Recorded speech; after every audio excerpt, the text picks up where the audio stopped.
Pria ini baru bebas penjara. Dia girang teriak akan jadi miliarder, sampai napi lain mengira dia gila. Tiba-tiba dia terjatuh. 2 tahun lalu, Xiaohei, pencuri ulung, mencuri berlian 2 miliar. Namun rekannya, Awei, berkhianat dan menembak teman mereka. Suara tembakan memicu kedatangan polisi, membuat Xiaohei panik dan bersembunyi di gedung konstruksi. Ia merangkak ke ventilasi dan menempelkan berliannya di sana. Sebelum ditangkap polisi, ia berjanji dalam hati akan kembali mengambilnya. 2 tahun berlalu, istrinya melahirkan bayi laki-laki yang sehat. Namun gedung itu kini telah berubah menjadi kantor polisi. Hal ini membuatnya kesal hingga menghentakkan kaki. Lalu ia menarik seorang nenek berusia 80 tahun. Mendengar itu, Xiaohei, Bagaimana cara masuk ke saluran ventilasi di lantai 3? Melihat kurir pengantar makanan, Xiaohei langsung mendapat ide bagus. Muncullah tokoh utama kita dengan wajah muram, gigi tonggos, dan mata juling. Penyamaran yang membuatnya tak dikenali bahkan oleh ibunya sendiri. Ia masuk ke kantor polisi untuk mengantar pizza. Tapi petugas di meja depan bilang bahwa untuk naik ke lantai 3 harus membawa lencana polisi atau memakai borgol. Mendengar itu, Xiaohei sadar memakai borgol tidak mungkin, tapi lencana masih bisa diusahakan. Kebetulan ada polisi magang yang sedang diajari cara menggesek kartu akses di sana.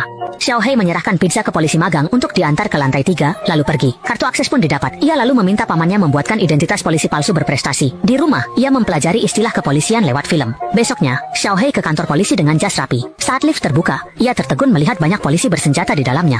Sebagai pencuri ia takut, tapi demi berlian ia memberanikan diri. Ia meniru polisi di sampingnya yang bersedekap agar tenang. Di lantai 3, ia menemukan ventilasi di toilet wanita. Saat sepi, ia masuk dan membongkar. Tiba-tiba, penjahat lain masuk. Biar tak ketahuan, Xiaohei memukulnya hingga pingsan. Saat polisi datang, ia berdalih penjahat itu mau kabur lewat ventilasi. Aku berhasil mencegahnya tepat waktu. Kamu siapa? Aku polisi baru pindahan, katanya sambil menunjukkan lencananya. Karena kekurangan orang, kepala polisi tidak curiga. Lihat Xiaohei, profilnya sangat hebat. Kepala polisi langsung menyuruhnya menyelidiki kasus bersama Xiao Shuai. Padahal dia pencuri, mana mungkin bisa kerja polisi. Dia beralasan belum terbiasa dan ingin di kantor saja, tapi tetap ditarik Xiao Shuai. Tak disangka, TKP-nya ternyata kasus pencurian rumah.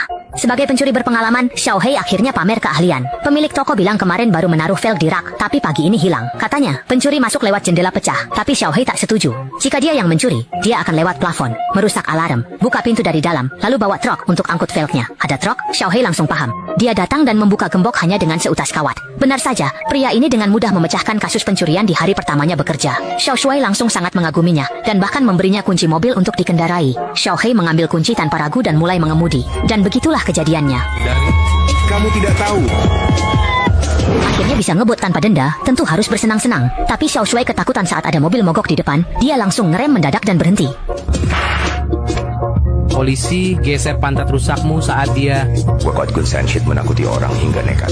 Meski berisiko rusak, mereka buru-buru memindahkan mobilnya. Saat lewat minimarket, Xiaohei ingin beli camilan, tapi malah bertemu perampok. Awalnya dia berniat sembunyi di balik rak sambil makan, pura-pura tenang. Tapi Xiao Shuai di luar terus memanggil, jadi dia terpaksa memberanikan diri hadapi perampok itu. Begitu perampok menoleh, Xiaohei terkejut ternyata itu adiknya sendiri. Melihat Xiao Shuai menerobos masuk, dia pun pura-pura menangkap perampok sambil memberi kode adiknya kabur lewat pintu belakang.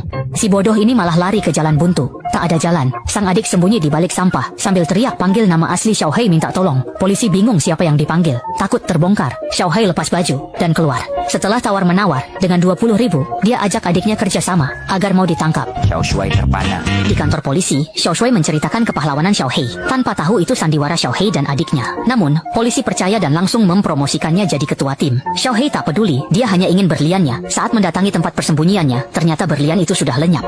Xi tahu dari rekannya bahwa kebocoran pipa menyeret berlian itu. Dia pun menelusuri pipa menggunakan traktor remote control berkamera. Akhirnya, berlian ditemukan di atas ventilasi ruang barang bukti. Saat mencari cara masuk, kepala polisi menyuruhnya segera menyelidiki temuan barang antik di bandara. Terpaksa, Xiaohei kembali bertugas sebagai polisi. Namun setibanya di sana, dia menyadari sesuatu. Tempat ini dikuasai agen federal. Mereka membiarkan orang luar menjaga ketertiban agar tak berebut jasa. Xiaohei yang kesal membawa anak buahnya pergi. Di jalan, Xiaohei berkata, agen itu tak tahu apa-apa. Ini bukan sekadar penyelundupan antik, tapi narkoba. Mereka memakai barang antik rusak sebagai pengalih, padahal narkobanya lewat jalur lain.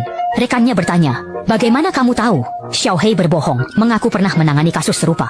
Trik lama pengedar narkoba. Xiao Shuai pun memanggil bantuan udara. Helikopter segera menemukan mobil mencurigakan, dan Xiao Shuai langsung mengejarnya. Di lampu merah, mereka menemukan 2 pengedar, dan sekotak tepung di bak truk. Xiaohei kembali mengungkap kasus besar. Ia sempat ingin mengambil berlian di ruang bukti, tapi polisi menyuruhnya menginterogasi pelaku.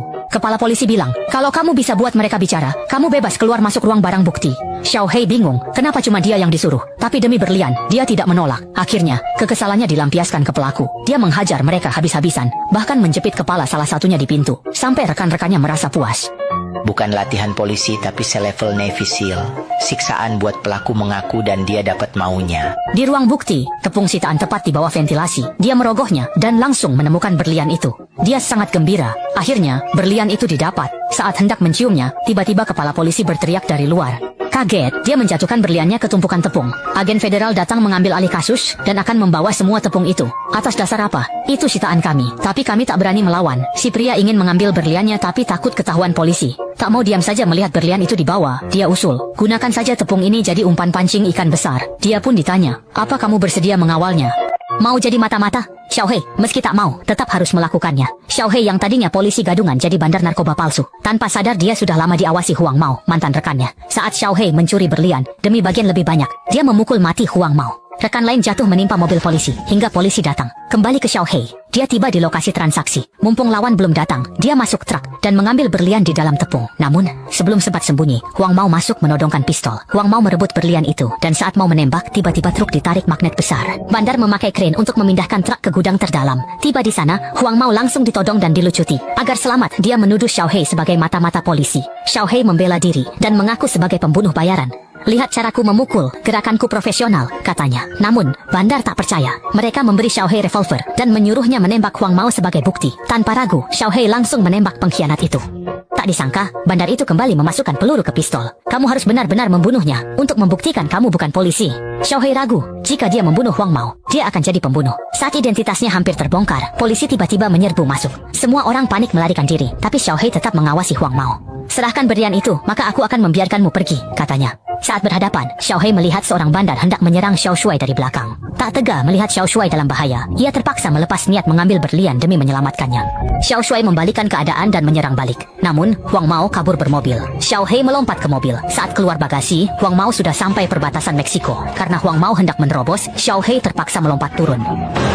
Semua mobil polisi berhenti tepat di garis perbatasan. Ayo cepat kejar, tunggu apa lagi?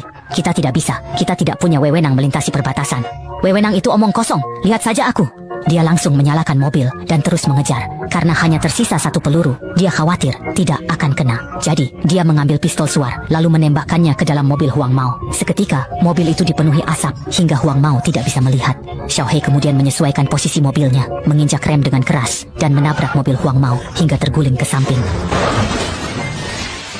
Saat Huang Mao keluar mobil, mereka berhadapan lagi. Xiaohei memberi dua pilihan, serahkan berliannya, atau ditangkap polisi Meksiko. Melihat polisi mendekat, Huang Mao ragu. Xiaohei langsung menendangnya, memborgolnya ke mobil, lalu pergi membawa berlian. Huang Mao mencoba mencabut pistol untuk menyerang diam-diam, tapi Xiaohei sudah waspada. Sesaat sebelum Huang Mao menembak, Xiaohei berbalik dan menembaknya mati.